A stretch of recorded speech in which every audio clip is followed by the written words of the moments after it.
오늘은 이 말씀을 중심으로 남유다 요담 왕의 선정, 남유다 요담 왕의 선정, 이런 제목으로 말씀을 상고합니다. 우리가 어제는 북이스라엘 왕들에 대한 말씀이 있었거든요. 근데 오늘은 남유다의 왕을 소개하고 있어요. 두 나라의 왕들이 어떻게 차이가 나느냐 하는 걸 말씀하고 있는데, 어제 말씀은 북이스라엘은 계속 쿠데타가 일어나면서 아주 나라가 극히 혼란해지고 있었어요. 그러니까 이제 아수르에게 망하기 직전입니다. 쿠데타도 일어나고 계속 여호와 보시기에 악했고 계속 내부적으로 이렇게 혼란의 악으로 치달았고 있었는데, 반대로 이제 남유다는 그래도 요담이라고 하는 선한 왕이 이제 나라를 이었어요. 그래서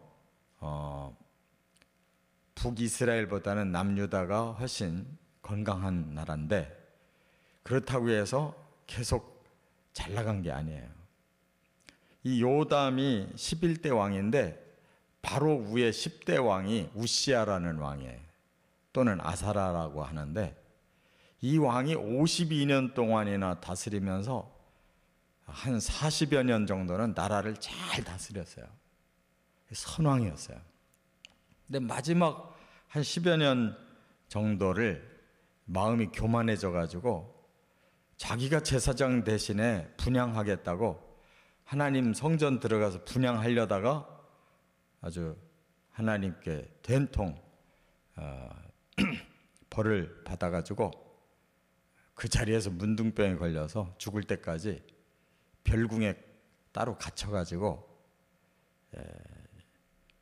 나머지 생애를 살다 죽었는데, 이제 그 바람에 요담이 이제 아버지를 대신해서 아버지하고 상의해가면서 나라를 다스리게 된 거죠.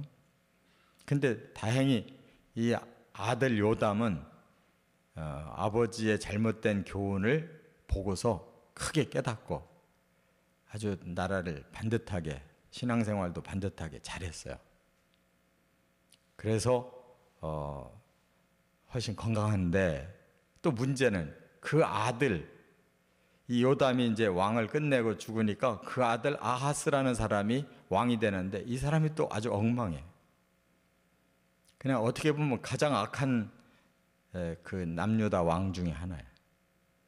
인신 제사까지 드리고 아주 못된 짓을 골라서 했어요. 그래서 이 아하스 때가 이제 그 북이스라엘이 망할 그때예요. 같이 망할 뻔했는데, 다행히 그 히스기야가 이제 왕위를 잇게 돼요. 아하스가 죽고. 그래서 히스기야가 이사야와 함께 손을 잡고 개혁을 하는 바람에 남유다는 아수르에서 살아난 겁니다. 그러니까 참 아주 그 상황이 막 굉장히 왔다 갔다 하는 걸 볼 수가 있어요. 어느 왕이냐에 따라서 나라의 정치가 막 달라진 거예요. 지금도 우리 나라가 5년마다 왕이 아니라 대통령이 바뀌잖아요. 대통령 한 사람의 역할이 너무 크잖아요. 대통령 한 사람은 5년 다스리는데 얼마나 많이 나라가 왔다 갔다 하는지 몰라요.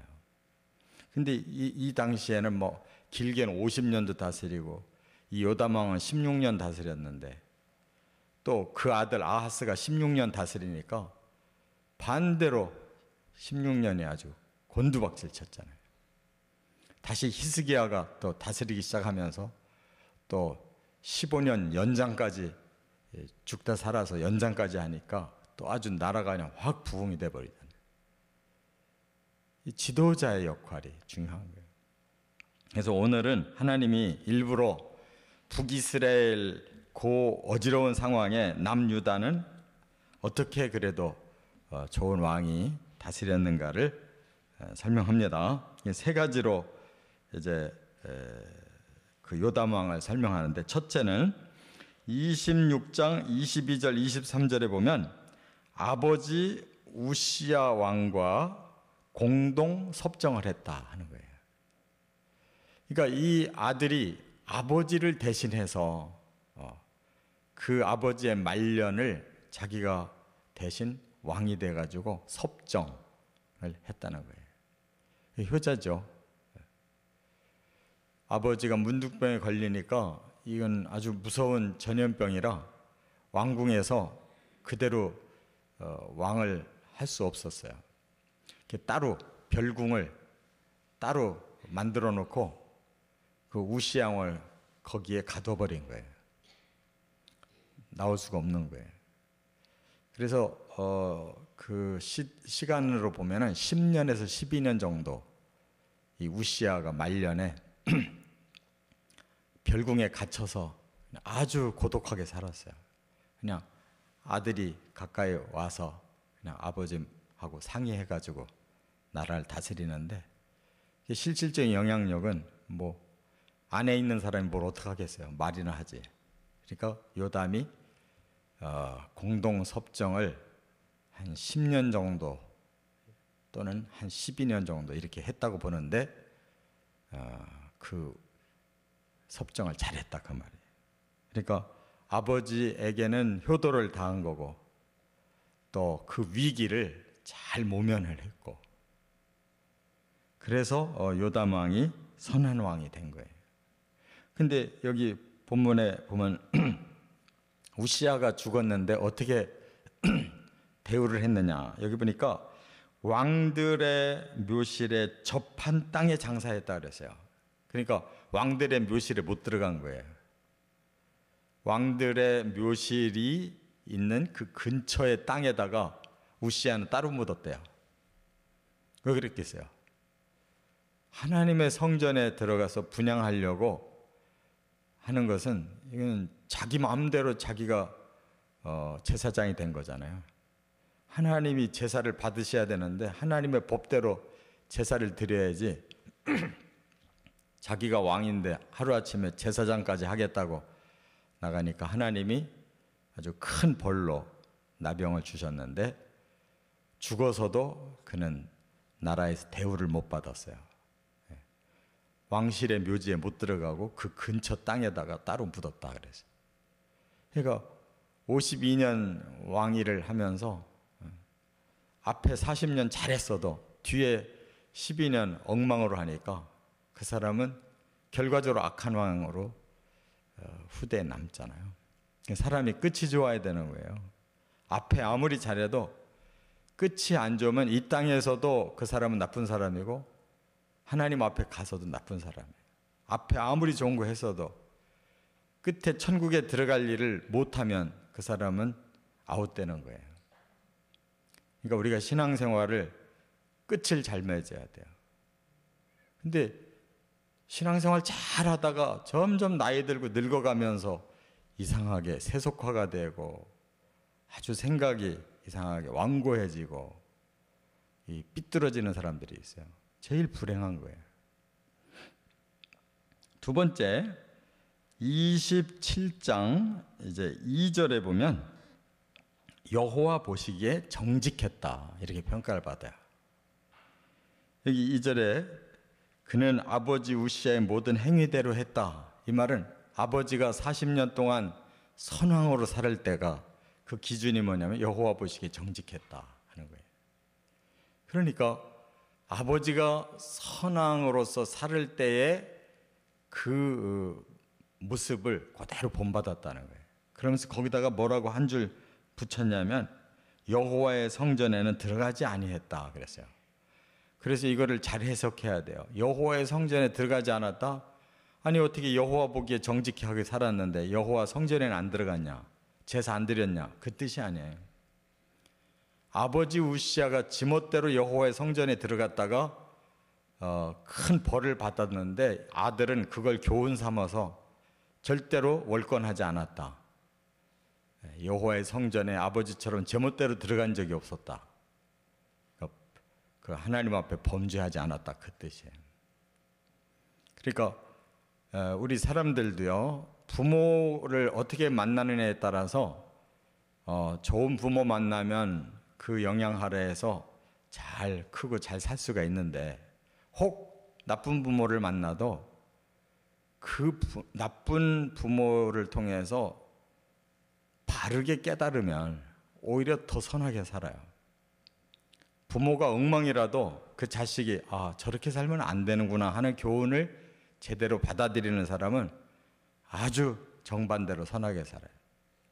근데 부모의 악행을 자기도 모르게 닮아가지고 그 스타일대로 사는 사람은 부모보다 더 많이 망쳐요. 더 먼저 망해버려요. 그러니까 사람은 자기 자아가 결정을 짓는 거예요. 누구한테 핑계댈 필요가 없어요. 하나님이 지정의를 주셨기 때문에 자기가 스스로 결정하는데, 부모가 좋든 나쁘든 그것을 자기에게 선하게 교훈으로 이어받으면 되는데, 뭐 아버지를 잘못 만나서 내가 이렇게 됐다, 그는 전부 거짓말이에요. 아버지가 아무리 악해도 저렇게 살면 안 된다라는 교훈을 받아들이고 아주 180도로 바르게 사는 사람들이 얼마든지 있어요. 이 요담은 그렇게 사는 사람이에요. 그렇기 때문에 여호와 보시기에 정직했다, 아버지처럼 성전을 제멋대로 들어가서 범죄하지 않았다, 이렇게 평가를 받았어요. 그런데 한 가지 흠을 여기서 밝혀놨는데, 뭐라고 했냐면 백성은 여전히 부패했다라고 말씀했거든요. 이 말이 뭐냐? 왕은 하나님 앞에 옳게 살려고 하는데 백성들까지는 변화를 못 시켰다는 뜻이에요. 그러니까 그 영향력, 신앙의 영향력을 백성에게까지 미치지 못했다, 그 말이에요. 아버지를 보고 자기는 올바르게 살았는데 백성을 확 뜯어 고치질 못했다, 개혁을 못했다는 거예요. 왜? 여기 산당 제사를 그대로 놔뒀다라고 말씀하고 있어요. 이 산당 제사는 이 솔로몬이 바로 그 산당에서 기도하다가 하나님 앞에 그 큰 상을 받았잖아요. 1,000번제를 산당에서 드렸어요. 그리고 이제 나중에 성전을 졌는데, 이 성전을 진 이후에도 산당이 그대로 남은 거예요. 그러니까 우리나라로 말하면 교회를 져놨는데도 기도원을 계속 가는 거예요. 그러니까 교회는 모든 것이 공식화가 되어 있는데 반해서 기도원은 개별적이고 사적인 게 많잖아요. 그러니까 엉뚱한 짓들을 한 거예요, 산당 가서. 그러니까 우상과 접해버린 엉뚱한 신앙이 생긴 거예요, 산당에서. 그거를 제거하지를 못했다고 계속 왕들에게 평가하실 때 그 말을 집어넣어요. 그러니까 신앙을 완벽하게 개혁을 못한 거예요. 끝으로 세 번째는 여기 3절부터 6절까지 보면, 27장 3절부터 6절에 보면 나라를 잘 다스렸다 그랬어요. 아버지와 공동 섭정을 하면서 이 요담은 나라를 반듯하게 다스렸어요. 어떻게 다스렸느냐? 여기 보니까 여호와의 전 윗문을 건축했다 그랬어요. 이 말은 뭐냐면 성전을 보수했다는 뜻이에요. 하나님 성전에 또 많이 허른 부분을 그가 보수했다. 그래서 항상 하나님 앞에 나름대로 헌신하고 충성을 했어요. 그 다음에 오벨 성벽을 많이 증축하고, 또 산중에 성읍들을 건축하고 숲에 견고한 진영들과 망대를 건축했다. 이 말은 나라를 아주 반듯하게 잘 끌고 간 거예요. 경제에 성공을 한 왕이었어요. 그래서 성읍도 많이 건설하고, 또 요새, 망대, 이런 적과 싸워서 이길 수 있는 그러한 진지도 많이 구축하고, 그러니까 군사적으로 나라를 튼튼하게 방비하면서 경제적으로는 백성들이 더 잘 살 수 있도록 이렇게 경제에 성공을 했어요. 그러니까 지금도 이런 정책 쓰면 되는 거예요. 나라 튼튼하게 만들려고 하고 백성들이 더 좀 평안하게 살게끔 해주면 나라 잘 되는, 그리고 하나님 잘 믿으면 되는 거예요. 이 세 가지를 잘 못해요, 사람들이. 지멋대로 하려고 하고. 그래서 하나님이 암몬과의 전쟁에서 승리를 거둬가지고 3년 동안이나 조공을 받게 했어요. 그러니까 전쟁은 하나님이 개입하시는 겁니다. 거기에 하나님이 함께 하지 않으면, 전쟁에서 패하면 나라가 반쪽나는 거예요. 근데 이 요담 시대에는 암몬과의 전쟁에서 대승리를 거둬가지고 많은 조공을 3년 동안 연속이나 받았어요. 그리고 여호와 앞에 바른 길을 감으로써 하나님이 점점 강성하게 하셨다, 이렇게 끝에 말씀했잖아요. 6절에 요담이 그의 하나님 여호와 앞에서 바른 길을 걸었으므로 점점 강하여졌더라. 이 결론이잖아요. 그러니까 성경에서 뭘 말씀하려고 하는가를 우리가 똑바로 알아들어야 돼요.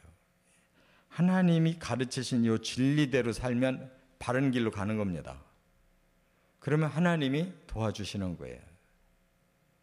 그의 생애 16년의 왕위가 이렇게 바른 길을 똑바로 가니까 모든 것이 합력해서 선을 이루었다는 거예요. 그러니까 우리가 자꾸 우리 자아의 고집을 자꾸 부리지 말고 하나님 말씀을 배울 때마다 아, 이게 내 생각하고 다른 하나님 뜻이구나 하는 거 알면 바로바로 나를 쳐서 고쳐야 돼요. 뭐 나는 이런 성격이고 나는 이렇게 살아왔고 나는 어떻고, 나를 자꾸 내세우면 말씀이 내게 안 들어와요. 내가 이렇게 살았더라도 아, 말씀이 그렇게 살지 말라고 하시는구나. 그럼 바로 나를 자꾸 꺾어야 돼요. 끝까지 고집 부리고 이 평행선을 걷는 사람은 신앙생활을 평생 했는데 그 삶이 강하여지질 않고 점점 쇠해지는 거예요. 왜 쇠해지는지를 깨달아야 돼요. 정말 내가 하나님의 말씀대로 바르게 사는 건지, 겉으로만 바르게 사는 척하고 실제로는 내 중심으로 내 생각대로만 계속 살아간 건지 끝을 보면 아는 거예요. 우리가 하나님의 말씀을 겉으로 듣지 마시고 한마디가 곧 나에게 그것이 하나님이 주신 메시지라는 걸 깨닫고 바르게 하나님이 주신 길로 살아가시기를 주의 이름으로 축원합니다.